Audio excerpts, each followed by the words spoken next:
So folk have been requested to respond on Robert Reich with regards to the minimum wage. Number one, they say the current minimum wage is already high enough. Well, that's rubbish.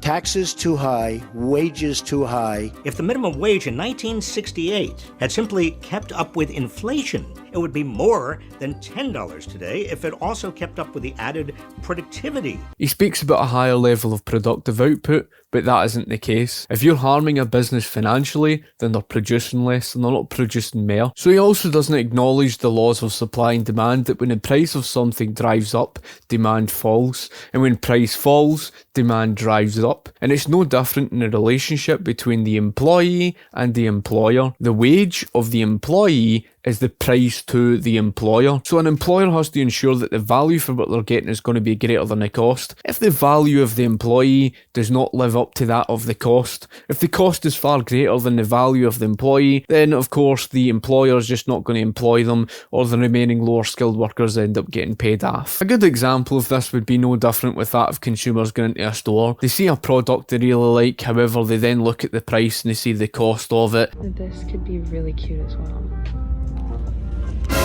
It's far too expensive, and therefore their demand falls. They're only going to part with their money for such a product if their value is going to be greater than the price. They can justify that. I really like this top, but I don't like how the sleeves are like half length.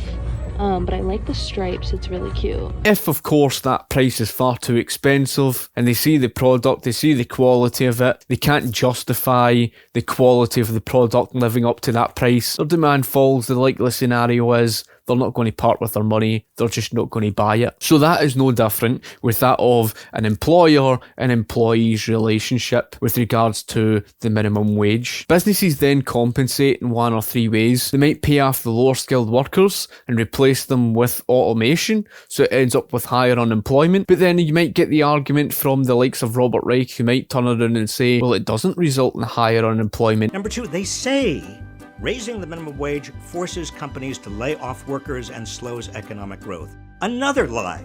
Raising the minimum wage to $15 an hour would actually boost economic growth by increasing the wages of an estimated 17 million Americans, who in turn will have more money to spend in their communities, which generates more economic growth. This then correlates to the second thing a business may do, which is to say they might reduce the work week hours. So then it renders the minimum wage pointless, because you're working fewer hours. You're not working enough hours to make up for, paying for your rent, etc. So that's why when you sometimes see the likes of Robert Reich saying that, oh well, it didn't result in a higher unemployment, employment's still the same even though there's a higher minimum wage, then of course all the business has done is have compensated in another way. That is to say, they've reduced the work week hours. Number three, they say raising the minimum wage is bad for employers. That is also mythological. It's not true. When the minimum wage is raised, more people are brought into the pool of potential workers, giving employers more choice of whom to hire.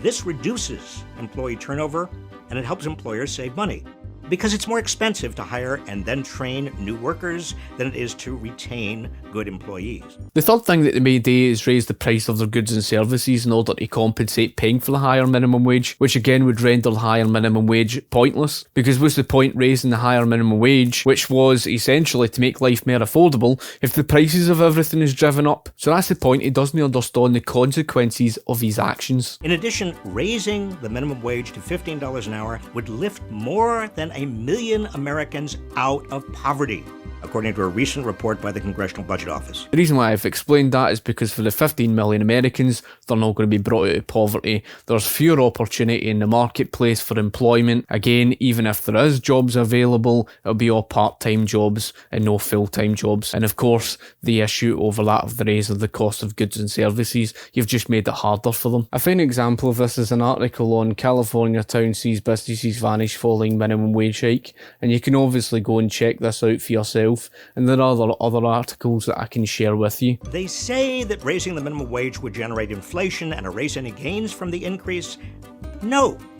past increases in the minimum wage have not led to significant increases in inflation. There's no inflation. Look for it. You can't find it. I'm absolutely gobsmacked how you can say there's no inflation, given the fact that the more and more paper you print in circulation, the greater the inflation grows. Just like that, if you inflate air into a balloon, the more air you let into a balloon, and of course, the greater the size the balloon inflates. Well, it's just like that of the currency. The more and more paper you print in circulation, because this is what inflation is, the less value the purchasing power of your currency holds. So the less purchasing power it holds, the less you can buy with it. Things become a lot more expensive. And that's essentially what you've been seeing for decades. And he sat there and says that there's no inflation. My mind boggles at that thought. It's just like, yeah, I can't even get my head around that one. Raising the minimum wage would be good for workers, good for the economy, and it would create jobs. So in conclusion, folk, just like the other minimum wage argument videos that I've done, it's just pretty much the same argument. Like I say, folk, it's a repetitive argument with these minimum wage arguments that you hear from these socialists. So I hope,